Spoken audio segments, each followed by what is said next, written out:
Bonjour à tous et bienvenue sur Tech Easy Hardware. Aujourd'hui, je vais vous expliquer comment choisir votre RAM. J'ai une annonce à faire à la fin de la vidéo, donc si vous voulez en savoir plus, restez jusqu'à la fin. Et bien sûr, si ce n'est pas déjà fait, pensez à vous abonner.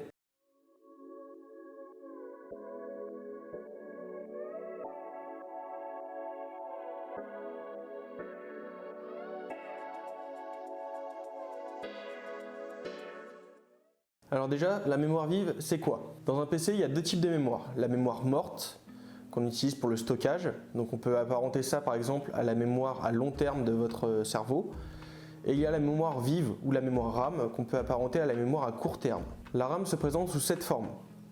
Donc en fait, elle est sous forme de barrette qu'on va venir brancher sur des slots dédiés sur la carte mère. Son boulot, c'est de venir piocher dans vos disques de stockage les informations qui seront utiles au bon fonctionnement de votre ordinateur. Une fois qu'elle aura récupéré toutes ces informations, elle les mettra à disposition du processeur qui ensuite traitera les infos. Le principal avantage de la RAM, c'est qu'elle fonctionne très rapidement, donc ce qui permet à votre ordinateur de garder une certaine fluidité. Quand la mémoire vive est surchargée, ça entraîne un ralentissement de votre PC. Et cette surcharge peut être due à deux causes. La première, très rare, c'est que votre processeur n'est pas assez puissant pour suivre le rythme de la mémoire vive. La deuxième, beaucoup plus fréquente, c'est que votre RAM n'est pas adapté à votre utilisation. Dans ce cas-là, on dit que votre PC rame. Donc c'est en fait synonyme d'un ralentissement total du PC. Alors comment choisir sa RAM? C'est très simple, on la choisit selon 4 critères. Le premier, c'est la génération. Il y en a 4. Donc ça va de la DDR1 à la DDR4. Donc la DDR1 étant très ancienne, aujourd'hui on n'utilise plus que de la DDR4 qui est beaucoup plus performante. Les changements physiques entre générations sont assez mineurs. En fait, pour dire vrai, il n'y a qu'une seule encoche qui change de place entre les générations pour éviter qu'on puisse mettre une barrette de DDR2 par exemple sur une carte mère qui n'accepte que le DDR4. Le deuxième critère, c'est la fréquence. Donc sur de la DDR4, ça va de 2133 à 4600 MHz. La fréquence, en fait, ça détermine la rapidité d'exécution de votre barrette. Donc plus ça sera élevé, mieux ça sera, plus ça sera efficient. Mais forcément, plus vous aurez une fréquence élevée, plus votre barrette de RAM coûtera cher. Parce que pour vous dire, entre la moins puissante et la plus puissante, on peut vite se retrouver avec 400 € de différence. Le troisième critère, c'est le stockage. Donc là, c'est très simple. Les barrettes font entre 4 et 16 Go de stockage. Donc comme vous vous en doutez, plus le stockage sera élevé, plus ça sera efficace. Donc plus votre barrette pourra engranger de données. Le quatrième critère, c'est le CAS ou CL et ça détermine le temps de latence. Pour faire simple, plus votre CAS sera élevé, plus la barrette aura un temps de latence élevé.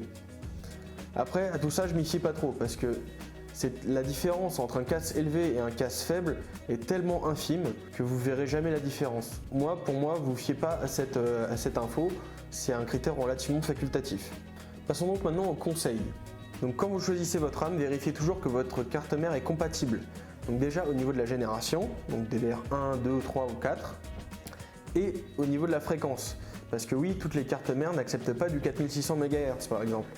Donc si elles acceptent par exemple que du 3000 ou du 4000, ça vous évitera d'acheter des barrettes de RAM à 4600 qui vont vous coûter très cher, alors que des barrettes à 100 € qui auraient eu une fréquence moins élevée auraient fait l'affaire. Concernant la fréquence, aujourd'hui il est conseillé de prendre entre 3000 et 3600 MHz. Évitez de prendre plus parce que ça va vous coûter forcément plus cher. Et ça ne va pas forcément être très intéressant dans la durée, alors qu'aujourd'hui, la DDR4 entre 3000 et 3006, c'est pas mal. Donc concernant le stockage, aujourd'hui le minimum c'est 8 Go. Prenez vraiment pas moins parce que déjà Windows utilise pas mal votre mémoire vive. Donc si vous commencez à faire des activités un peu lourdes, comme la modélisation 3D ou du gaming, là vous allez faire planter votre PC. Donc justement pour le gaming ou la modélisation, je vous conseille minimum 16 Go. C'est le grand minimum parce que c'est des activités qui prennent pas mal de RAM et donc du coup vous allez avoir besoin de puissance à ce niveau-là. Donc 16 Go au minimum. Prenez toujours votre RAM par lot de 2 ou 4 barrettes. Pourquoi? Parce qu'en fait votre carte mère utilise les RAM par 2. Donc en fait on appelle ça le dual channel. En fait ça permet une meilleure efficacité des barrettes de RAM. Certaines cartes mères utilisent le quad channel, donc c'est plus rare, c'est pour les cartes mères de forte puissance avec les processeurs qui vont avec. Et pour que ça fonctionne, il faut que les barrettes soient identiques entre elles, c'est-à-dire qu'il faut qu'elles aient la même fréquence, qu'elles aient le même stockage et si possible qu'elles aient la même marque. Donc passons à l'annonce. Donc d'ici quelques temps, je vais déménager dans une maison où il y aura un peu de travaux, donc je vais avoir beaucoup moins de temps pour m'occuper de la chaîne YouTube. Donc je vais devoir espacer un peu les vidéos pour pouvoir m'occuper de ma vie perso. Et donc je ferai des vidéos toutes les 2 semaines, donc ça veut dire à peu près 2 fois par mois. Donc je divise par 2 la fréquence. Et j'espère que ça vous conviendra comme ça. Si vous avez des questions ou des suggestions de vidéos, n'hésitez pas à poster ça dans les commentaires. Si vous avez aimé la vidéo, n'hésitez pas à lâcher un like et à vous abonner si ce n'est pas déjà fait. Et d'ici là, je vous dis à bientôt dans une prochaine vidéo. Allez, salut!